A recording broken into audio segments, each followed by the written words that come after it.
ETF index mutual funds నేర్చుకుని stock మార్కెట్లో రాణించాలనుకుంటున్నారా? వెంటనే ఈ నెంబర్కి కాల్ చేయండి. సాయితి మామూలుగా అంటారు, ఇంట్లో ఆడవాళ్ళు కరెక్ట్‌గా ఉంటే ఆ ఇల్లు బావుంటది అని. కొన్నేమో ఆడవాళ్ళు కొన్ని నియమాలు పాటిస్తే లక్ష్మీదేవి ఎప్పుడూ ఇంట్లోనే ఉంటది. శుచి, శుభ్రత అని. సో, అవును. అసలే శ్రావణ మాసం. అవును. సో, దీనికి సంబంధించి ఒక కథ కావాలి. తప్పకుండా. శ్రావణ మాసం కదా, మంచి హ్మ్. వరలక్ష్మి కథ చెప్పుకుందాము. ఆ! అయితే ఒక ఊర్లో బ్రాహ్మణుడు ఉండేవాడు. ఆ బ్రాహ్మణుడికి 7 కొడుకులు. 7 కొడుకులకి పెళ్లి చేసేస్తారు. అయితే ఒక్క కొడుక్కి మాత్రం నిరుపేద.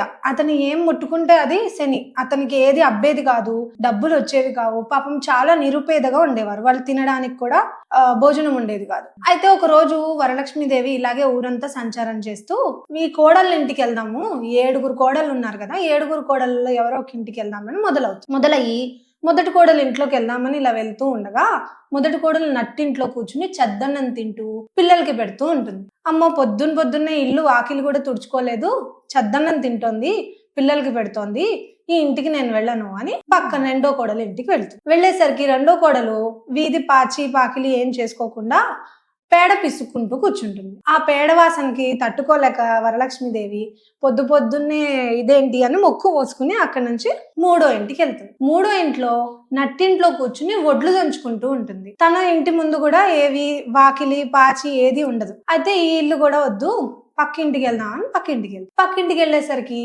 వాళ్ళు పొద్దున్నే నట్టింట్లో కూర్చుని తల దూకుంటూ నూనె రాసుకుంటూ పేరు చంపుకుంటూ ఉంటుంది. ఇదేంటి, అసలు ఇంట్లో కలే లేదు, పొద్దున్న ఇలా ఉంటారా, ఆడవాళ్ళు ఎలా ఉండాలి అని అక్కడికి కూడా నేను వెళ్ళానని పక్కింటికి వెళ్తుంది. పక్కింట్లో ఆవిడ పొద్దున్నే ఆవిడ తలంట పోసుకుంటూ పిల్లలకి తలంట పోస్తూ ఉంటుంది. ఇంటి బయట ముగ్గు అవి ఏమి ఉండవు. ఈ ఇంట్లో కూడా వెళ్ళను నేను అని చెప్పి మళ్ళీ ఆరో ఇంటికి వెళ్తుంది. ఆరో ఇంట్లో కూడా ఇలాగే ఏదో ఆవిడకి నచ్చని పని ఏదో చేస్తూ కనపడుతుంది. అయితే ఇది కూడా వద్దు అని ఏడో ఇంటికి వెళ్ళేసరికి ఆ ఏడో ఇల్లు నిరుపేద ఇల్లు. ఆ నిరుపేద కోడలు ఎవరైతే ఉంటుందో ఆ ఇల్లు. ఆ ఇంటి బయట చక్కగా పేడతో అలికి అందంగా ముగ్గేసి గడపకి పసుపు రాసి కుంకుమ పెట్టి కళకళలాడిపోతూ కనపడుతూ ఈ ఇల్లు ఏదో బాగుంది, ఈ ఇంట్లోకి వెళ్దామని అక్కడికి వెళ్తుండగా ఆ అమ్మాయి, ఆ నిరుపేద కోడలు ఎవరైతే ఉందో వాళ్ళ ఇంట్లో ఒకటే వస్త్రం ఉంటుంది. ఆమె తన వస్త్రాన్ని వాళ్ళ ఆయనకిచ్చి వెళ్లి భిక్షాటన, అప్పట్లో బ్రాహ్మణులు ఎడాపెడా సంచులేసుకుని భోజనం బియ్యం అవి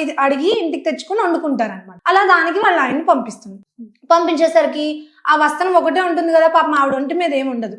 తలుపు చాటున వాళ్ళ ఆయన్ని పంపించేసి తలుపు చాటున కూర్చునేసరికి ఇవిడ నేను నీ ఇంట్లోకి వస్తాను అని అక్కడ నించుంటే అమ్మ నేను బయటకు రాలేను, నా ఒంటి మీద వస్త్రాలు లేవు అని చెప్తే, లేదు నువ్వు నా చీరలో నీకు సగం ఇస్తానని ఆవిడ చీరలో సగం వస్త్రం చింపి ఆవిడకి ఇచ్చేసరికి ఆవిడ తన శరీరాన్ని నా చీరతో కప్పుకొని బయటకు వస్తుంది. రాగానే నేను నీ ఇంట్లోకి వస్తాను, నాకు భోజనం చేసి పెట్టు అని అడిగితే మేము చాలా పేదవాళ్ళము, మా దగ్గర అసలు డబ్బులు లేవు, బియ్యం లేదు, మా ఆయన ఏ పూటకు ఆ పూట తెచ్చిన బియ్యమే మేము వండుకు తింటాము, ఇప్పుడు నీకు చేసి పెట్టడానికి నా దగ్గర ఏమీ లేవు అంటుంది. అనేసరికి సరే ఒక పంచే పక్కనున్న కొట్టుకెళ్ళి మా ఇంటికి వరలక్ష్మి వచ్చింది, మాకు సరుకులు ఇవ్వండి అని అడిగిరా అని చెప్తుంది. తను అలాగే అమ్మవారు చెప్పినట్టు కొట్టుకెళ్ళి మా ఇంటికి వరలక్ష్మి వచ్చింది, సరుకులు ఇవ్వండి అని తీసుకుంటుంది.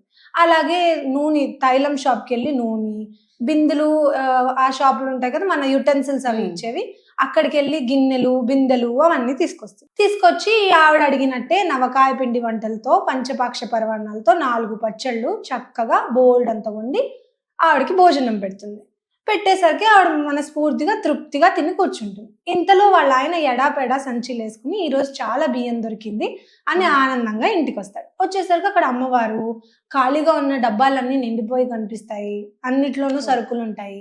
ఆయనకు అర్థం కాదు, ఇదేంటి ఎవరు ఇవిడా అని అడిగితే భార్య మొత్తం జరిగిందంతా ఆయనకు చెప్పేసరికి ఆహా ఇదా జరిగింది అని సరే అనుకుంటే మా ఇంటికి వరలక్ష్మి వచ్చిందంటే వాళ్ళు ఓకే ఎవరో మంచి వ్యక్తి వచ్చింది అన్నట్టే ఉంటారు. అమ్మవారని వాళ్ళకి పూర్తిగా అర్థం అవ్వదు. అయ్యేసరికి ఆవిడ అంతా పంచపక్ష పర్వణాలు భోజనం చేస్తుంది, ఇంకా నేను బయలుదేరుతాను అంటుంది. అనేసరికి లేదు మీరు రాక వచ్చారు, ఉండండి అంటే, లేదు ఇంకా బయలుదేరుతాను, రాత్రి అయిపోతుంది అంటే, ఇంత చీకట్లో మీరు ఎలా వెళ్తారు, పెద్దగా ఉన్నారు, కొంచెం పెద్దవారిలా ఉన్నారు, రేపు పొద్దున్నే లేచెళ్ళండి అంటుంది. కొంచెం సేపు బతిమలాడించుకుంటుంది అమ్మవారు. తర్వాత సరే అని ఉండిపోతానని పడుకునేసరికి కరెక్ట్ గా ఒక అరగంట అయ్యాక ఆ అమ్మాయిని లేపి నాకు కొంచెం కడుపులో నొప్పిగా ఉంది, అలా వాకిల్లోకి వెళ్ళొస్తాను అంటుంది. అంటే ఇంత అర్ధరాత్రి వాకిల్లో వద్దు, పురుగు పుట్రా ఉంటుంది, ఎక్కడో మూల కూర్చో ఇంట్లోనే అంటుంది.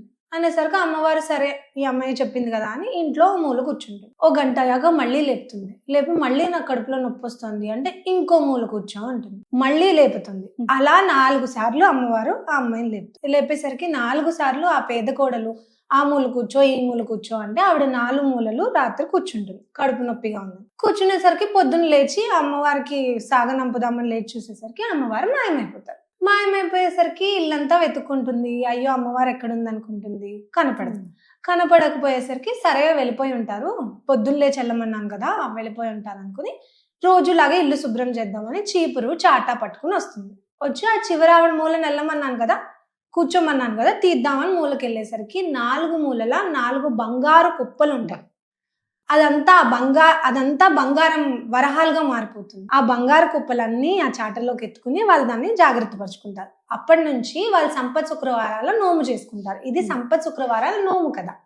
నోము వ్రతం విధానం అంతా బుక్స్ లో చదివితే తెలుస్తుంది, బట్ ఇదా కథ అనమాట. అంటే ఇంట్లో లేడీస్ పద్ధతిగా అలా ఉంటే లక్ష్మీదేవి మన చుట్టూ ఉంటుందని పాతకాలం పద్ధతుల ప్రకారం నమ్ముతారు. ఇప్పటికీ మా ఇంట్లో మా అమ్మ నాన్న ఇది మాకు చెప్తూ ఉంటారు, ఇది కదా ఇలా ఉండాలి, ఎలా నడుచుకోవాలి అని. అందుకే శ్రావణ మాసం కదా ఈ కథ చెప్దామని అనుకున్నాను. సంపద శుక్రవారాలు కదా. రథసప్తమికి కానీ శివరాత్రికి కానీ నోములు పడతాను అనమాట. కంటిన్యూస్ గా చేయాలి ఈ నోము. అయితే నోము వ్రతం విధానం అంతా బుక్స్ లో తెలుస్తుంది ఎలా చేయాలి ఏంటి అని. బట్ కథ అయితే ఇది. నోము చేసిన ప్రతి వాళ్ళు ఈ కథ చదువుకుని నోము పూర్తి చేస్తారు. సో నిజంగా అందుకే అంటారు ఆడవాళ్ళు లక్ష్మీదేవితో సమానం, ఆడవాళ్ళు లేని ఇల్లు కూడా శ్మశానంతో సమానం అంటారు. అదైతే నిజమే. ఇక మనం ఎలా నీట్ గా ఉండి ఎలా ఇల్లును శుభ్రంగా ఉంచుకుంటే లక్ష్మీదేవి అంత చక్కగా మనతో ఉంటారు. సూపర్ గా ఉంది కథ సాయితి. Thank you.